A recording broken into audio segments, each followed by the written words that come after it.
To Surya's TV good evening news. Gudivada MLA Kodali నానిపై TDP నేత గుద్దా వెంకన్న తీవ్ర స్థాయిలో విమర్శలు చేశారు. గుడివాడ పిచ్చుకొక్క అంటే రాష్ట్రం మొత్తం తెలియదు ఎవరో కాదు, కొడాలి నాని. వాడు మొన్న పిచ్చి ముదిరి చాలా ఓవర్గా మాట్లాడుతున్నాడు. చంద్రబాబు గారు టికెట్లు అమ్ముకుంటున్నాడని, చంద్రబాబు గారు ఉన్న వాళ్ళని తీసేస్తున్నారని, మరేంటో ఈ కలయికేంటో మాకైతే అర్థం కావట్లా. అవన్నీ విషయాలు తర్వాత చెప్తా. ఈ పిచ్చుకొక్క కొడాలి నాని గారికి పిచ్చెక్కింది.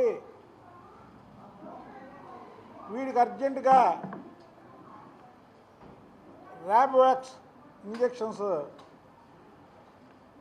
చేపియండి అని ప్రభుత్వానికి, జగన్మోహన్ రెడ్డికి ఎన్నోసార్లు మీడియా మిత్రుల ద్వారా, మీడియా ద్వారా విన్నవించుకున్నా. వాడికి ఇంతవరకు ఈ జగన్మోహన్ రెడ్డి ఇంజక్షన్లు పంపించలే. ఏంటి ఇన్నిసార్లు రిక్వెస్ట్ చేసినా ఇంజక్షన్లు పంపించలేదు. ఒక మాజీ ఎమ్మెల్సీ కానీ నేను ప్రభుత్వ ఆసుపత్రిలో ఉన్నాయేమని ఫోన్ చేస్తే, ప్రభుత్వ ఆసుపత్రుల్లో అసలు జ్వరానికి కూడా ట్యాబ్లెట్ లేదు. అక్కడికి ఈ ఇంజక్షన్లే ఉంటాయి.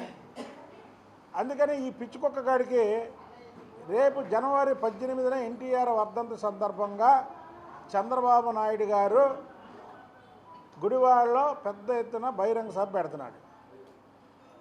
వీడంటాడు ఎన్టీఆర్ వర్ధంతికి నేను ముందే టౌన్ అంతా వర్ధంతులు చేస్తాను, టౌన్ అంతా తిరుగుతాడు అన్నాడు. అనగానే నాకు భయం వేసింది. ఏం భయం అంటే వీడు మొత్తం అందరిని విజయవాడ నగరపాలక సంస్థలో మేయర్ అధికారులు భారీ అవినీతికి పాల్పడుతున్నారని TDP floor leader Nelibandla Balaswamy ఆరోపించారు. అన్నీ కూడా మరి అంతా కూడా అధికారులు కానీ, మరి మేయర్ గారు కానీ వీళ్ళందరూ కూడా కుమ్మక్కయ్యి ఆక్షన్ల పేరుతో మున్సిపల్ కాంప్లెక్సుల్లో భారీ అవినీతికి పాల్పడుతున్నారు. మరి నిన్న చూసినట్టయితే ఇందిరాగాంధీ మున్సిపల్ స్టేడియంలో 3 షాపులు, ఆ 3 షాపులు కూడా ఒక్కొక్క షాపుకి 20 లక్షలు రావాల్సినటువంటి సీట్ టెండర్ కానీ ఓపెన్ యాక్షన్ ద్వారా కానీ సుమారుగా 20 లక్షల రూపాయలు ఒక్కొక్క షాపుకి రావాలి. 5 లక్షల రూపాయలు చిల్లర ధర నిర్ణయించి మరి మేయర్ గారు, ఎస్టేట్ ఆఫీసరు, మరి కొంతమంది అధికారులు వీళ్ళందరూ కూడా కొల్లుడయ్యి కార్పొరేషన్కి సుమారుగా 50 లక్షల రూపాయల నష్టం తీసుకొచ్చారు. ఇందిరాగాంధీ మున్సిపల్ స్టేడియంలో 3 షాపులు కూడా ఆక్షన్ ఏమన్నా సూర్య పేపర్, ఈ పేపరు ఎవరు చూడరు.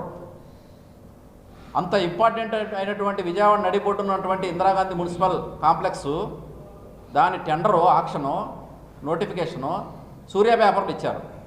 సహజంగా లీడింగ్ పేపర్లో ఇవ్వాలి. ఇలాంటి పెద్ద పెద్ద ఏదైనా సరే కార్పొరేషన్ అధికారులు లీడింగ్ పేపర్లో ఇవ్వాలి. దీనిలోనే అర్థమవుతుంది ఇది ఎవరో చూడరని చెప్పి మభ్య పెట్టడానికి ఇక్కడి నుంచే వాళ్ళ యొక్క అవినీతి భోగతాన్ని స్టార్ట్ చేశారు. దానికి ఉదాహరణ సూర్య పేపర్లో వాళ్ళు ప్రకటన ఇవ్వటం. మరి అలాగే 2 షాపులు ఉన్నాయి ఇందిరాగాంధీ మున్సిపల్ స్టేడియంలో. 43వ నెంబర్తో 2 షాపులు ఉన్నాయి. 43వ నెంబరు షాపులు 2. వైసీపీ చెత్త పరిపాలన వల్ల రాష్ట్రం మొత్తం నిరసనలు జరుగుతున్నాయని టీడీపీ కార్పొరేటర్ ఉమ్మడి చంటి అన్నారు. నిరసన హోరెక్కుతూ ఉంది రాష్ట్రం మొత్తం కూడా.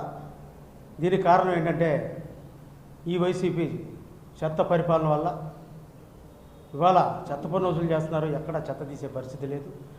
కనీసం ఇంతకుముందు కరోనా కాలంలో వారికి మనం ఏం చేసాం, కాళ్ళ మీద పూలేసి కాళ్ళకు దండం పెట్టాం. వీళ్ళంతా మరి ఎవరూ లేరు, అంత కష్టపడ్డారు, మనం ఇళ్లలో ఉంటే వీళ్ళ ఆరోగ్యాల్ని పణంగా పెట్టి మనందరినీ కాపాడారని మరి కార్పొరేటర్ దగ్గర నుంచి ఎమ్మెల్యేలు కానీ, మంత్రులు కానీ, ఆఖరికి ప్రధానమంత్రి గారు కూడా మరి కాళ్ళకు దండం పెట్టడం జరిగింది. ఇవాళ ఈ రాష్ట్ర ప్రభుత్వం, ఈ జగన్మోహన్ రెడ్డి గారి ప్రభుత్వం మరి ఇంతకుముందు ఏమన్నారు, నేనున్నాను, నేను చూశాను, నేను విన్నాను, నేను వచ్చాను, మీ బాధలన్నీ తీర్చేస్తాను అన్నారు. ఇవాళ చేస్తుందంటే నేను ఇక్కడ లేను, నేను వెళ్ళలేదు, మిమ్మల్ని చూడలేదు, మీరేం చేసుకుంటే చేసుకోండి. ఈ టైప్లో జగన్మోహన్ రెడ్డి గారి పరిపాలన ఉంది. ఆ ప్రతిపక్షంలో అది అధికారం వచ్చాక ఇదా మీ తీరు? మాట తప్పి మడం తిప్పడం అంటే ఇది కాదా? మరి సమాన పనికి సమాన వేతనం ఏదని అడుగుతా ఉన్నాం. ఇవాళ నిత్యావసర వస్తువులు అన్నీ పెరిగిపోయినాయి. పెట్రోల్ పెరిగింది, ఉప్పు పెరిగింది, పప్పు పెరిగింది, అన్నీ ఒకటి కాదు రెండు కాదు అన్నీ పెరిగినాయి లేదా? ఇవాళ నూనె ఎంత, ఇదివరకు ఎంత, ఇప్పుడు ఎంత, 2019 ఎంత, ఇవాళ ఎంత నూనె, కూరగాయల రేట్లు ఎంత, ఒక్కటి కాదు అన్నీ సగానికి సగం పెరిగిపోయి ఉంటే ఇవాళ వాళ్ళకి ఆ రోజేమో కాళ్ళు మొక్కారు, ఇవాళ కాళ్ళతో తొక్కుతున్నారు వాళ్ళని. మరి మీకు బాధ్యత లేదా అని అడుగుతున్నా ఈ ప్రభుత్వానికి. ఇప్పటికైనా స్పందించండి. ఇవాళ ప్రజల ఆరోగ్యాలు పోతున్నాయి. వీళ్ళ మీద ప్రాబ్లం అవ్వచ్చు, లేకపోవచ్చు మీ మీద వీళ్ళ మీద. టీడీపీకి రాజీనామా చేసిన విజయవాడ ఎంపీ కేశినేని తన తదుపరి కార్యాచరణ సిద్ధం చేసుకుంటున్నారు.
ఎన్టీఆర్ జిల్లా విజయవాడ నేడు బుధవారం గాంధీనగర్లో జై మహాభారత పార్టీ వ్యవస్థాపకులు బి అనంత విష్ణు విలేకరులు సమావేశం నిర్వహించారు.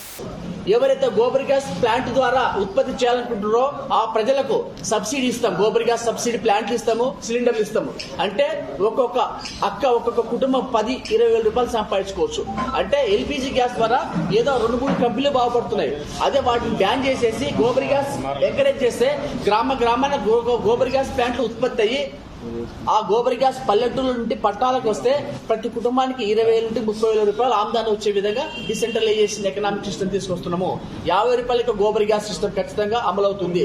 అదేవిధంగా సోలార్ స్టవ్ అంటే నేను చెప్పట్లేదు, ఇండియన్ ఆయిల్ కార్పొరేషన్ భారత ప్రభుత్వ రంగ సంస్థ సోలార్ సూర్య నూతన స్టవ్ అని కనిపెట్టింది. అది 10 మందికి 3 పూట్ల అన్నం వండి పెడుతుంది. 1 గంట ఛార్జింగ్ చేసుకుంటే సోలార్తో సూర్య సౌరశక్తితో అది 32,000 రూపాయలు మార్కెట్లో ఉంది. దాన్ని సబ్సిడీతో ఆంధ్రప్రదేశ్ ప్రజలందరికీ సబ్సిడీ తక్కువ ధరకు అందిస్తే ఇప్పుడు ఈ ఎల్పీజీ గ్యాస్ వాడాల్సిన అవసరమే ఉండదు. కాబట్టి ఏదో వర్షం వచ్చినప్పుడు వానమూడ వేసుకుంటే గోబర్ గ్యాస్ వాడుకుంటే సరిపోతుంది. దీనివల్ల పర్యావరణాన్ని కాపాడిన వాళ్ళు అవుతాము, నిరుద్యోగాన్ని నిర్మించిన వాళ్ళు అవుతాము, అదేవిధంగా ఎంప్లాయ్మెంట్ పెంచిన వాళ్ళు అవుతాము. ఈ సర్ప్లస్ గోబర్ గ్యాస్ ఉత్పత్తి చేసి పక్క రాష్ట్రాలకు మనము 100-200 రూపాయలకు సిలిండర్ అమ్మితే రెవెన్యూ వస్తుంది. దాని ద్వారా 25 లక్షల మంది యువతకు ఉద్యోగ అవకాశాలు వస్తాయి. అదేవిధంగా ఆంధ్రప్రదేశ్ లోని అంత నదులందరినీ కనెక్టివిటీ చేసి అనుసంధానం చేసి మంచి విద్యుత్ ఉత్పత్తి చేసి విద్యుత్ తక్కువ ధరకే అందించవచ్చు. పక్క రాష్ట్రాలకు కూడా సర్ప్లస్ విద్యుత్తును మనం అమ్మి రెవెన్యూ సంపాదించవచ్చు. అదేవిధంగా తాగునీరు, అదేవిధంగా మంచినీటి వస్తాయి, పొలాలకు పనికొచ్చేటువంటి వాటర్, ఇవన్నీ మనం చేయడానికి అనుకూలంగా ఉంది. ఈ వార్తలు ఇంతటితో సమాప్తం.